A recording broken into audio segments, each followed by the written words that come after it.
This is Talk Radio Breakfast with me, Julia Hartley-Brewer. 8:36 is the time. Well, as we are talking about students, students at school, going back to school after Easter in a week or so's time, wearing masks. That's one thing, but at least we got the absolute sense that we know that kids are going to be going back to school.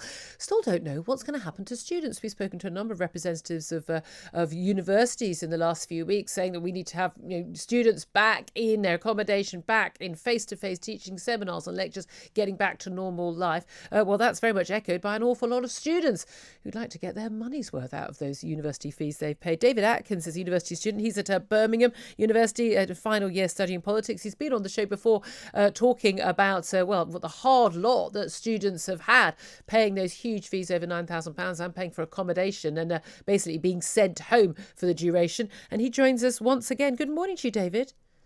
Good morning, Julia. Yes.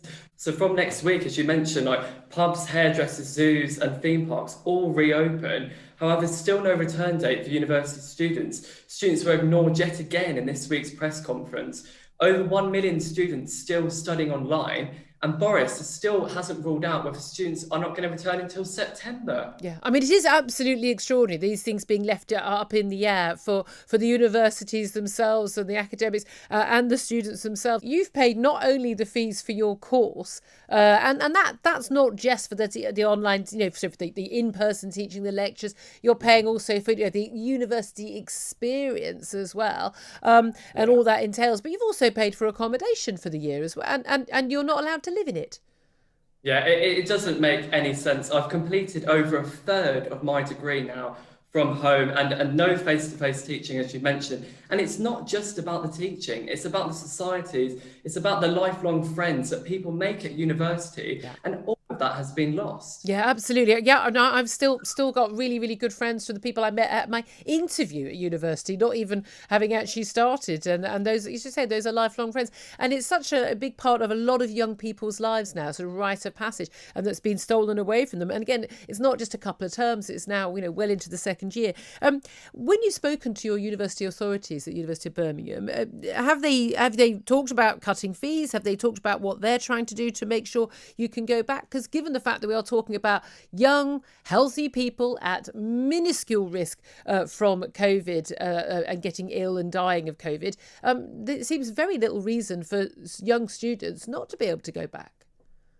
There's still no mention of any refunds. And if you think about it, it's not what anyone signed up for. If you brought a car and it had a smashed window and a broken tyre, a refund would be given immediately. No one is getting the same education sitting behind a computer screen, like the interest off the loan, because they're over 6%. It's really expensive and students are going to be paying back these loans for the rest of their career. Yeah, indeed. But also, given the schools are going back and there's these voluntary lateral flow tests, in my view, rather completely unnecessary given the low rates of COVID in society. But I mean, they gave you all lateral flow tests to return home at Christmas last December.